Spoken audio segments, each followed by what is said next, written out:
नमस्कार, news state देख रहे हैं आप। मैं हूं आपके साथ धीरेन्द्र बसी। उत्तराखंड में 100 नगर निकायों के लिए मतदान जारी। बागेश्वर में 2 बजे तक करीब 42% मतदान, रुद्रप्रयाग में 2 बजे तक 46% मतदान, नैनीताल में 40% के आसपास मतदान हुआ है।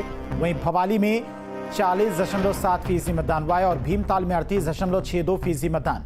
राज्य में बनाए गए 1515 मतदान केंद्र। मतदाताओं की कुल संख्या 30,29,000 है, जो प्रत्याशियों के भाग्य का फैसला करेंगे। तो नैनीताल में करीब 40% के आसपास मतदान हुआ है। भवाली की बात करें तो भवाली में 40.7% मतदान हुआ है। भीमताल में 38.62% मतदान हुआ है। तो उत्तराखंड में 100 नगर निकायों के लिए मतदान जारी है। कुल 1515 मतदान केंद्र बनाए गए हैं। मतदाताओं की संख्या है 30,29,000, जो कि प्रत्याशियों के भाग्य का फैसला आज ईवीएम मशीन में कैद करेंगे और 25 को नतीजे सामने आएंगे, तब उनके भाग्य का फैसला होगा। तो उत्तराखंड में 100 नगर निकायों के लिए मतदान जारी है। नैनीताल में करीब 40.69% अब तक मतदान हो चुका है। बागेश्वर में 2 बजे तक 42% मतदान, भवाली में 40% के आसपास मतदान हुआ है।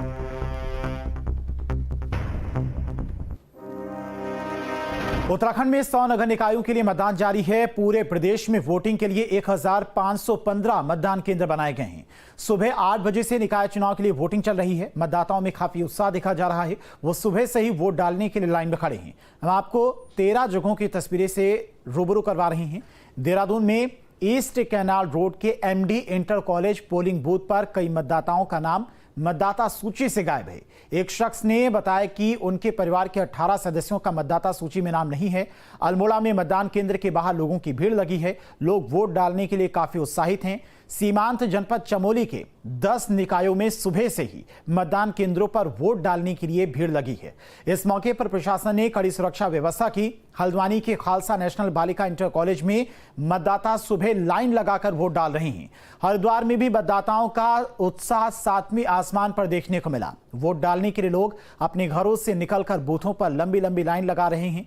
कोटद्वार में निकाय चुनाव के लिए मतदाता सुबह 6 बजे से ही मतदान करने के लिए लंबी कतार लगाकर बूथों पर खड़े हैं।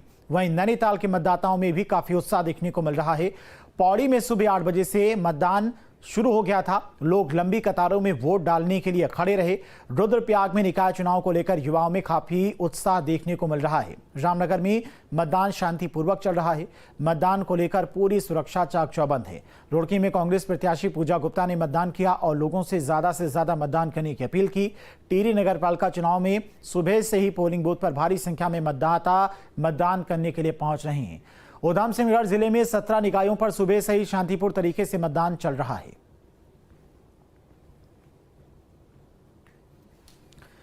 तो ये 13 तस्वीरें आप देख सकते हैं। सुबह से ही मतदान देखने को मिल रहा है। मतदाताओं में काफी उत्साह भी देखने को मिल रहा है। 1515 मतदान केंद्र बनाए गए हैं। हर जगह सुरक्षा के तमाम चाक चौबंद इंतजाम किए गए हैं। सुबह से ही लोग लंबी कतारों में लगकर मतदान करने के लिए बूथ पर पहुंच रहे हैं।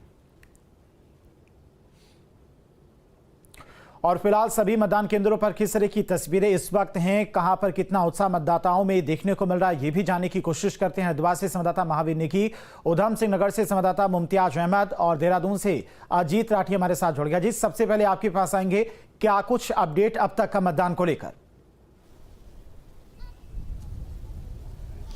देखिए, इस समय 3 बज चुके हैं और 2 बजे तक का अभी जो अपडेट आना है वो पूरी तरह से नहीं आ पाया है, लेकिन 40% से भी ज़्यादा मतदान का आकलन पूरे प्रदेश में किया जा रहा है कि 40% से मतदान 2 बजे तक ऊपर चला गया है। तो 40%, 8 बजे अगर मतदान शुरू होता है तो एक संतोषजनक तो हो सकता है, लेकिन बहुत ज़्यादा मतदान नहीं हो सकता। दूसरी बात इसकी क्या है, इसका दूसरा पहलू भी है कि मैं देखिए अपने पीछे एक कतारबद्ध खड़े मतदाताओं की लाइन आपको दिखाऊँगा और आप यहीं से देखिए कि किस तरह से इन मतदाताओं की लाइन लंबी होती जा रही है। एक तो सुबह के समय ठंड बहुत थी, फिर धीरे धीरे लोग निकलने शुरू हुए। उसके बाद फिर क्या हुआ कि लोग भोजन के लिए या लंच के लिए अपने घर पर गए और इसके बाद अब जो ये लाइनें आप देख रहे हैं, ये पीक चल रहा है इस समय आज की वोटिंग का। और ये जो लाइनें हैं ये लगी है और लोग बहुत तेज़ी के साथ आ रहे हैं। लेकिन एक समस्या क्या है कि यहाँ बहुत सारे वोटर्स से जो बातचीत हुई, उन्होंने वोट कास्ट करने के बाद बताया कि यहाँ वोटिंग की रफ्तार बहुत धीमी है। कुछ लोगों के जो फ़ोन में ही ही आधार कार्ड या किसी भी तरह का आई कार्ड पहचान पत्र है, वो फ़ोन की चीज़ को वहाँ जो अधिकारी बैठे हैं, पीठासीन अधिकारी बैठे हैं, वो मान नहीं रहे हैं। किसी का सूची में नाम नहीं है। इसी बूथ पर 18 लोगों, एक ही परिवार के 18 लोगों के नाम सुबह कटे हुए मिले। पूर्व मुख्यमंत्री हरीश रावत का नाम नहीं है। प्रदेश कांग्रेस की जो प्रवक्ता है गरिमा दसोनी, उसके पूरे परिवार के नाम सूची से गायब है। तो सूची से नाम कटने की शिकायतें बेतासा आ रही है, नंबर 1। नंबर 2, वोटिंग का जो गति है वो जरूरत से ज़्यादा स्लो है। तो इसीलिए भी कब मतदान का आकलन किया जा रहा है, क्योंकि यहाँ भी आप देखिए, जहाँ ये लाइन आप देख रहे हैं, थोड़ी देर बाद ये लाइन बढ़ती जाएगी। अंदर जो पीठासीन अधिकारी हैं या जो इस समय जो इलेक्शन ड्यूटी में जो कर्मचारी लगे हैं, उन्हें कम से कम इसमें तेजी दिखानी होगी, तभी इस मतदान प्रतिशत को बढ़ाया जा सकेगा। जैसी उम्मीद की जा रही थी कि लोग घर से निकलेंगे, वो निकले, लेकिन यहाँ इतना विलंब हो जा रहा है लाइन में खड़े हुए। जो सीनियर सिटीजन हैं उनको काफ़ी दिक्कतों का सामना करना पड़ रहा है। कुछ लोग बीमार हैं, कई चीज़ें हैं, तो जो एक उम्र हो जाती है, बहुत देर खड़े नहीं रह सकते, उनको सीधे अगर एंट्री कराकर उनका वोट कास्ट पहले करा लिया जाता है तो ज़्यादा बेहतर होगा। और दूसरी तरफ ये है कि ये एक, अगर स्थिति ऐसी रही तो ये एक सबसे बड़ा कारण होगा मतदान प्रतिशत के गिरने का।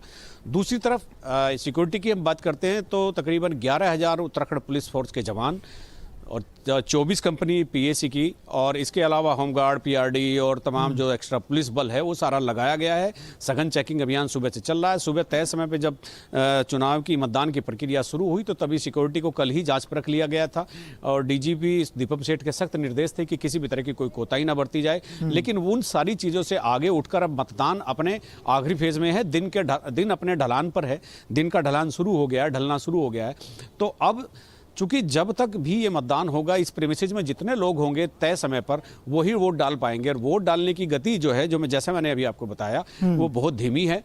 काफ़ी लोग इस बात की शिकायत कर रहे हैं, काफ़ी लोग वोट कटने की शिकायत कर रहे हैं, काफ़ी लोग स्लो जो वोटिंग है उसकी शिकायत कर रहे हैं। अंदर अगर कुछ एक्स्ट्रा कर्मचारी लगाए गए होते तो इतनी लंबी लाइनें यहाँ पर नहीं होती, लोग जाते।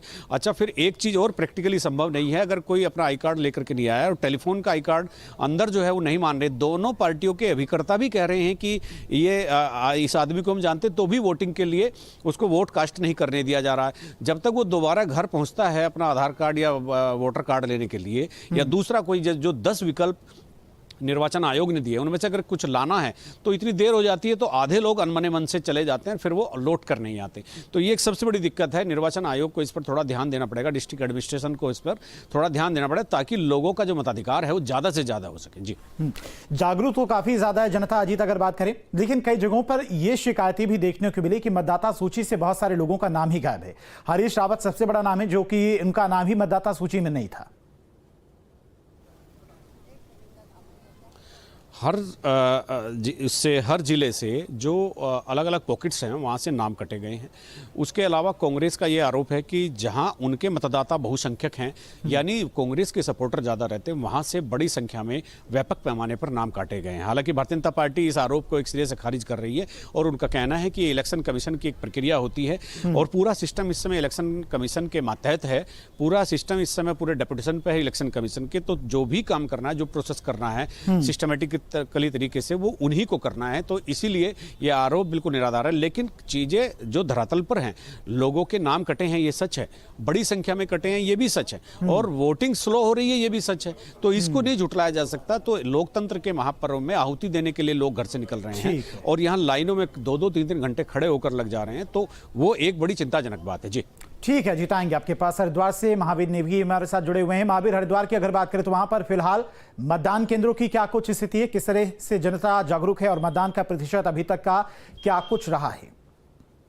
देखिए, अगर अभी 2 बजे तक के मैं आंकड़ा आ रहा है, 37% यहाँ पर मतदान के आंकड़े आ रहे हैं। और जैसा कि हमारे वरिष्ठ साथी जो अजीत जी हैं, उन्होंने भी बताया कि ये आंकड़े जो अभी तक आ रहे हैं वो संतोषजनक जरूर हो सकते हैं, लेकिन उत्साहवर्धक नहीं है। और ऐसा ही कुछ हरिद्वार में भी देखने को मिल रहा है, क्योंकि हरिद्वार की नगर निगम सीट की अगर मैं यहाँ पर बात करूँ तो नगर निगम सीट पर जो 37% का आंकड़ा है वो काफी संतोषजनक नहीं है। न ही बीजेपी के जो प्रत्याशी हैं उनके लिए है और वोटिंग के लिहाज से भी नहीं है। दूसरी तरफ जिस तरह से अभी जिक्र हो रहा था कि नाम कटने की जो शिकायतें हैं वो लगातार हरिद्वार के भी कई बूथों से आ रही है। इवन यहाँ पर तो कुछ खबरें इस तरह की भी आ रही हैं कि डबल जो मतदाता हैं, दो बूथों पर उनके वोट हैं, उसको लेकर यहाँ हंगामा भी जरूर हुआ था। तो ये तमाम तरह की जो चीजें हैं वो यहाँ पर देखने को मिल रही हैं। इसके अलावा बात की जाए सुरक्षा की, तो सुरक्षा के लिए काफी चाक चौबंद व्यवस्थाएं हैं, लेकिन जो मतदाताओं के सामने समस्याएं आ रही हैं